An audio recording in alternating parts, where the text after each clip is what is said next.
Hi everyone, and welcome to the IIHF Skills for All session with focus on women's hockey development. My name is Joel Hansen. I work with the IIHF as the officiating development manager and will today guide you through this Skills for All session with three really exciting speakers coming up on the topic of women's hockey development. We are super happy that you have chosen to join us here today in this session, and we truly hope that regardless of what your role is within ice hockey, that you have an opportunity to take something back with you, maybe in your activity working with a federation, working in a club, or if you're just a hockey fan that really would like to know more about how the global game is developing, and in this webinar with a special focus on the women's side within ice hockey. So, this is the concept that we call Skills for All. It is a very unique concept within ice hockey where we try to bring in the best from around the world and spread the news, the information, and the work around certain topics to really be the leaders within the world hockey and lead with that experience to other parties watching and being involved in ice hockey. So, the Skills for All is a webinar series. It is a series that goes throughout the entire season. And this is, as you can see, the third stop that we are making on this journey. We have previously gone over topics such as game officials and recruitment. And today we have come to the topic of women's hockey development. And we are truly, truly blessed to have great speakers with us today that will really give us different angles into this topic that we have in front of us. And this webinar and this Skills for All series comes in different formats. First of all, I would like to welcome everyone that is joining in this Zoom meeting that we also have at the same time, where you have a possibility to interact together with our speakers. If you are one of the participants in the Skills for All through our Zoom participation, we ask you to please mute your microphones and make sure that you have your camera on so that we can see you in this webinar.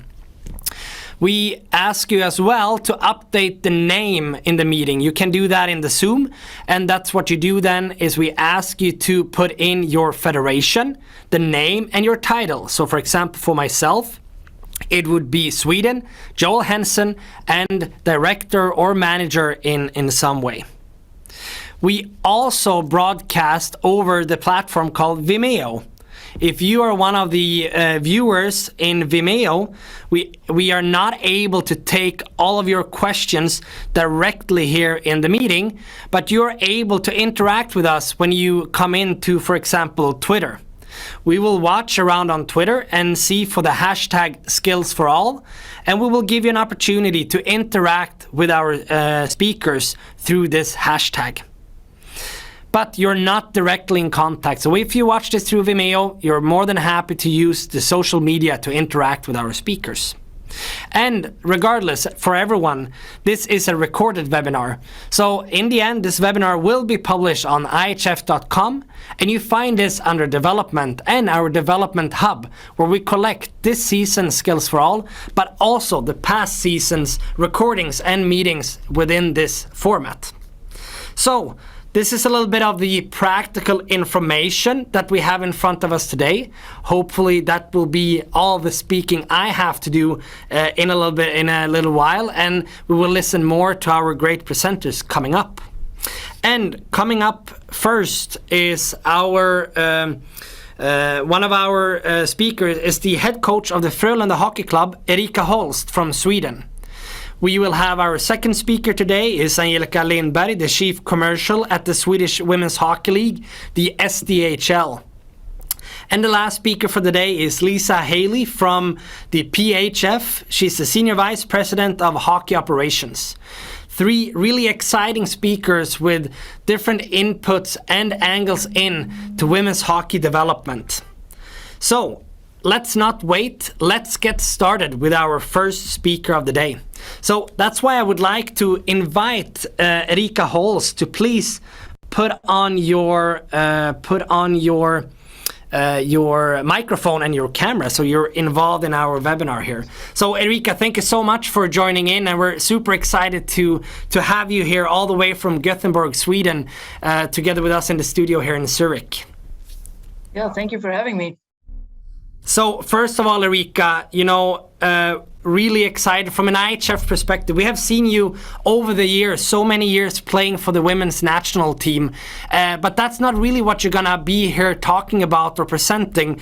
We're rather gonna talk about your work now with the very famous Swedish club Frölunda HC, and I think, if I'm not really mistaken, that you had a movie, right, that we will start off with. Yes, I think we should start with that one and then we can take it from there. Perfect. So let's get our technical staff to run our first movie here.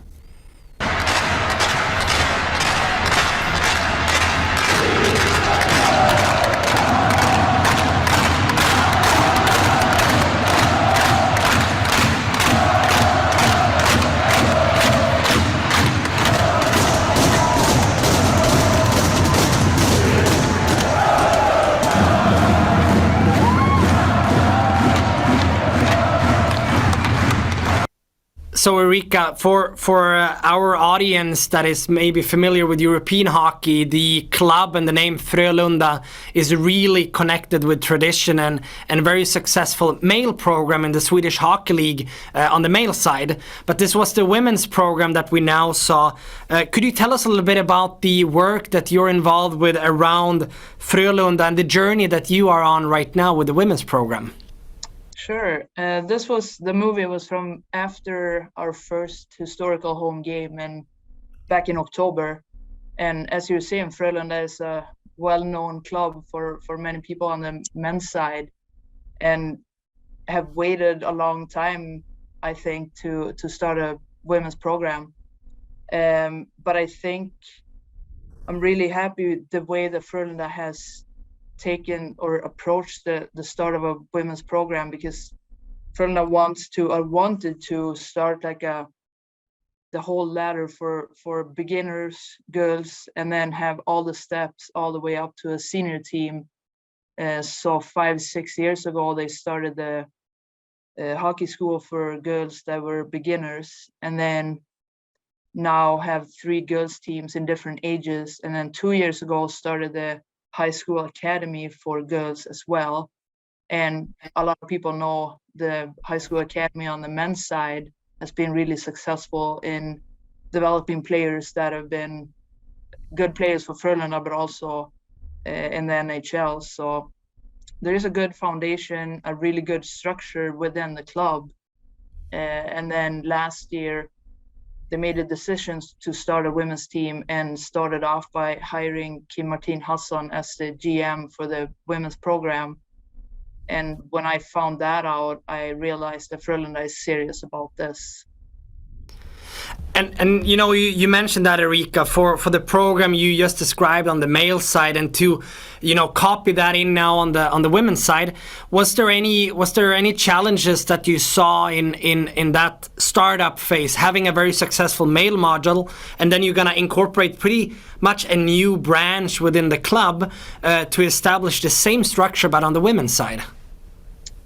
Well, of course, there's been some issues that we have had to deal with, mostly because we don't have a junior league for girls in Sweden right now, at least. And we're gonna have some players that have been on the girls teams and then junior ages, and a lot of juniors in Sweden play on the senior teams, where that's the only place they have to play pretty much.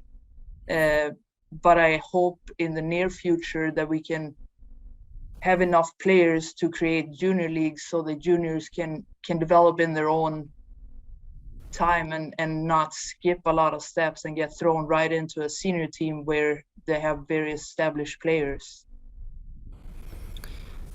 So a question there would be then, if you look on this working way now with establishing this ladder, with missing certain competition or age groups in your program, what is the strategies you really see in front of you from a short-term perspective to get this still active, keep the interest up without losing girls, because there's not really any competition in maybe under 16, under 18 when you grow your program. Have you discussed that anything internally on how you're moving forward with that? Yeah, we talk about that. Most of all, in the beginning for us, it was really important to set a team of staff where we have all the different positions within strength and conditioning coach, mental coach, ice coaches, medical staff, that we have all the stuff around the players that we know is important for them to be able to go on their journey and develop. They need to have all the resources around them. Also facilities with ice. We have a small ice, the gym. So we really talked about from the beginning to create an environment, and a lot of stuff was already in place since Frölunda has that on the men's side, but create an environment where for the players there's nothing stopping their development. So if they put in the work, there's nothing stopping them from being the best. And that was pretty much the starting point. And then we have especially this first year, we started up officially in May, but then in August, all the players were here in Gothenburg, and we have a pretty big group of players. We had 26 players to start off with, where we have the challenge. Our top players, Hanna Olsson on Team Sweden, Michelle Karminen on Team Finland, Andrea Dahlen, Team Norway, a couple of Canadian players. So we have really good top players. And then we also have our 16, 15-year-olds that are just starting high school. So it's been a challenge this year to make sure everyone gets their development. We also have this year a junior team that plays in a boys league. We have that working together with a different club. So they are not practicing together, but they get together as a team, as a girls junior team, 16 years old, and playing on a U16 boys league in the region, which I think has been really good, where they get a lot of ice time, a really challenge to play against these boys, but also get that opportunity to get a lot of game time. We saw the first movie there, obviously a very, a very exciting moment with all the fans and that environment for elite top hockey, and all the names you mentioned is very well known. It's very experienced national team players. How important is your representational team for the entire staircase going down to the hockey school with new girls trying out hockey, to have those role models? Is this something that you worked strategically with, to have that within your club to motivate or inspire younger girls on the journey to the top? Well, it's super important. I think it's important all over to create role models and to help young girls to find their role models. And we also, in the beginning when we started up, the players that we want to come here are players that obviously we want them to be good hockey players and have the drive to become super good hockey players, but also be interested in developing the club and women's hockey in Sweden. So we have a lot of work together with the girls teams. Our players are there a lot of times in their practices. We invite the girls team players to come visit us and to watch the games, but also to be on the ice with us. And I was texting with Hanna Olsson, that's right now in Helsingborg in Sweden, played against Switzerland today, and she said after the game against Germany yesterday, it was 30 girls from the club 3 hours from here that were waiting for her after the game and screaming, and one girl was crying. They were so happy to see Hanna Olsson. Yeah. So I think Frölunda has done a really good job creating role models and helping them become really big stars for the young girls in Sweden, not only Gothenburg. So, Erika, in the beginning you said that the decision really to create this branch that was not in place within the club of Frölunda was an active decision right from the board all the way down to the members of the club that said, hey, this is something we want to have, we should have, and we need to have that in our club. What would you say if we end up, and I think you have maybe experiences in Sweden about that as well, if you're in a club and that commitment is maybe not there, you have a really strong leadership in your women's team or your girls team, but the board or maybe the sponsors or some of the decisive parts of a club is not really as convinced or dedicated in the women's program as you are. Do you have any advice to the people working in that club environment, how they can endorse, how they can show that this is money well invested, time well invested, and an activity well invested into any hockey club out there? Yeah, I think that's a really good thing, because I think it's hard if you're only on the team working to make the team get more credit within the club. But I think if you want to be a successful women's program, you need to be a part of the club and not be a separated island doing their own thing. And a lot of times I've talked to players that have quit playing or that are no longer in hockey to be involved somehow, to be a board member, to be involved in the federation or in different clubs, so we get the voice for women's hockey higher up in every club, in every instance. And I think that's super important, because you can have same thing as putting a group of staff together. And a lot of clubs where I've been playing before, you have a few people and you're really dependent on them, and if someone quits or something happens to someone, you're so vulnerable.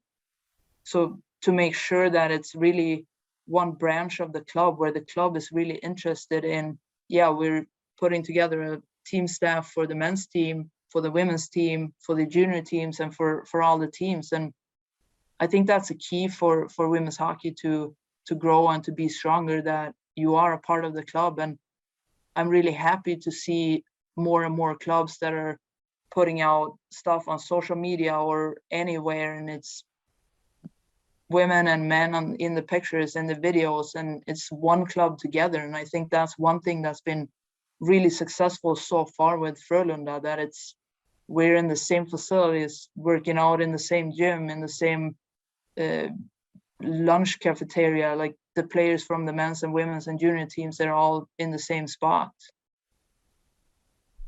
Would you say there, Erika, in the sense when you build this program, that they brought the maybe the same fundamental values, the same expectations on how you establish a hockey program, really, with the end goal of having a top representational team, both on the male and the female side, that was kind of the same expectations that you were given as well, that this is not just for fun or this is just because we need to have it.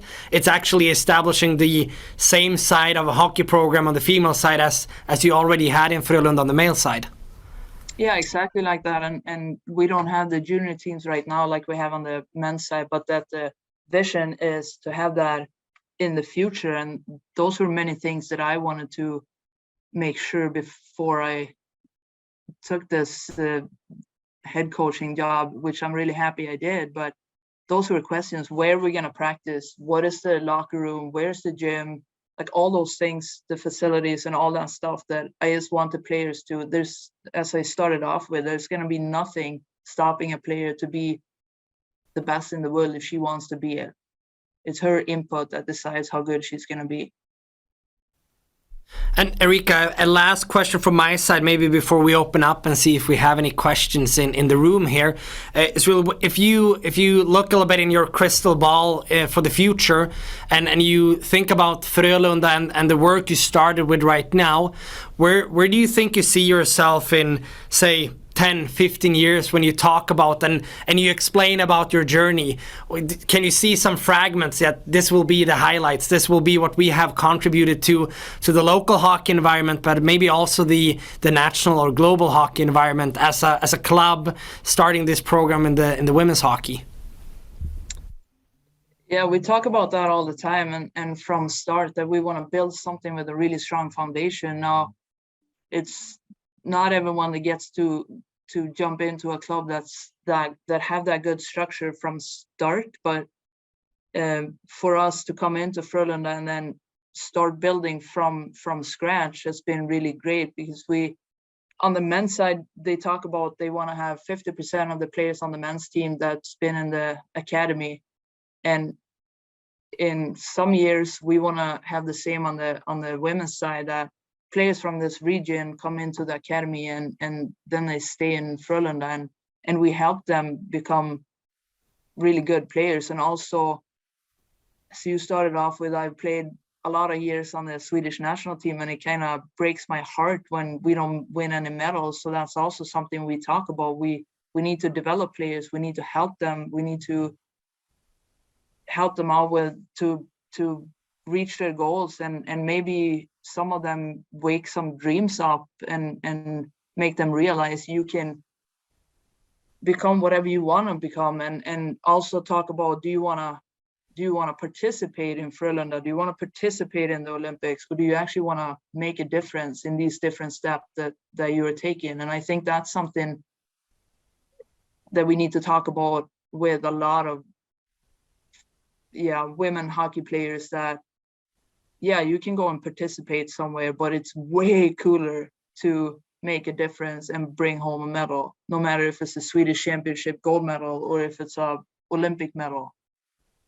So I think in 10-15 years that hopefully that we have built such a strong foundation and something that's going to be really strong for a long time coming. Thank you so much for sharing there from your club perspective, Erika. And I really want to urge the audience that are in this Zoom meeting that don't hesitate to use this Q&A function. This is where you can ask your questions, and we can see it here live in the studio.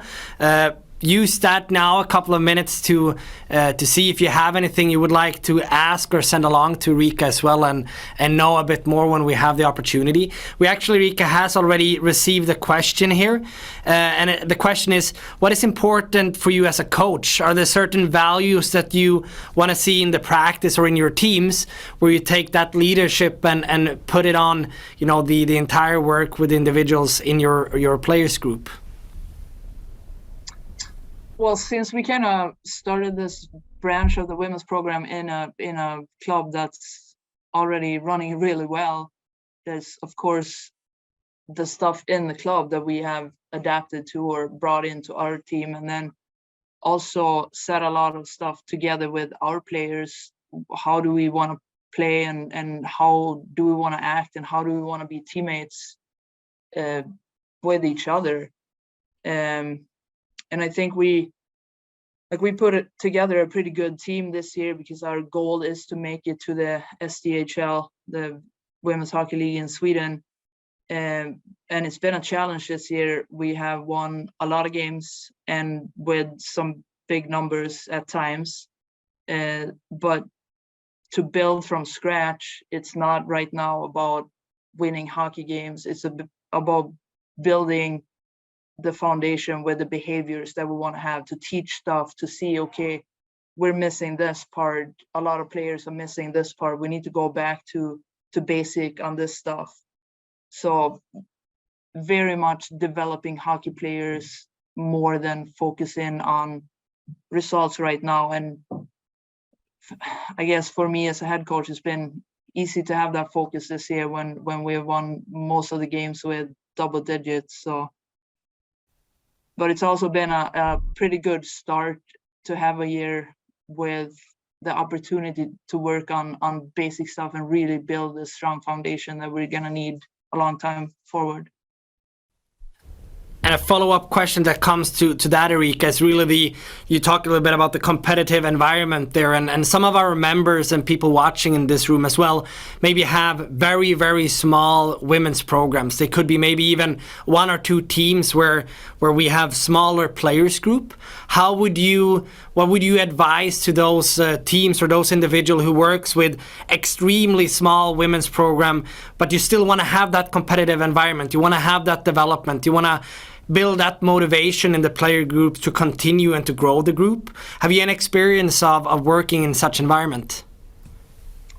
I think it really doesn't matter if you're 22 players on the ice or if you're 2 players. You can always find the competition. You can always find the stuff that the player needs to develop themselves and kind of challenge them in different things. And also, I think it is super important if you're in a big program or a smaller program to help the players set goals, and long-term goals and short-term goals, and then help them reach them, and help them realize that they can set their goals really high and really go for them. And I talk to a lot of Swedish players too, like, who's the best one in Sweden? How good do you want to be? Yeah, I want to be like her. Well, she plays on Team Sweden right now, and Team Sweden is now winning a lot of medals right now.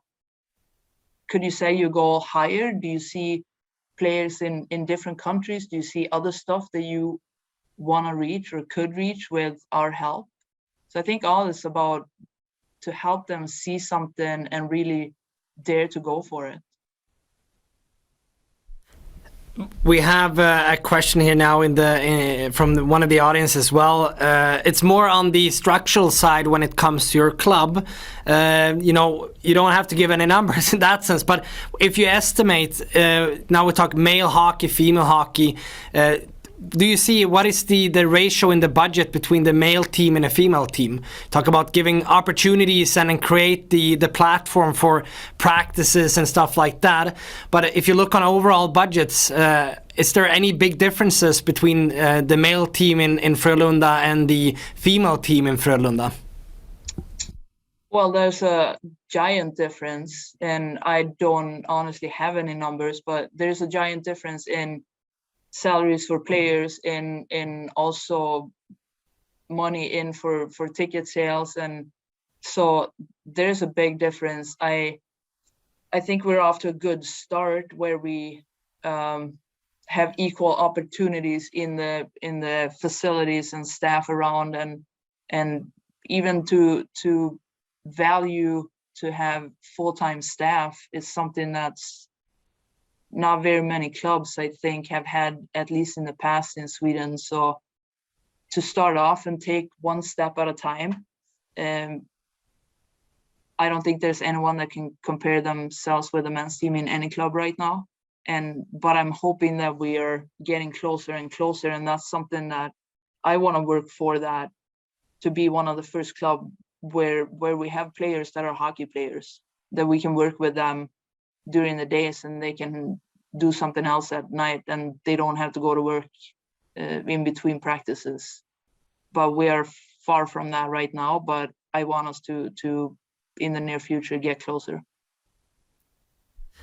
Erika, thank you so much for joining us in here as one of the key speakers for the women's development. We are truly looking forward to follow your team and your development here throughout the season, and see where you end up as well if you reach and clinch the spot for the SDHL. So again, thank you so much for participating here at the IIHF Skills4All. Thank you so much for having me.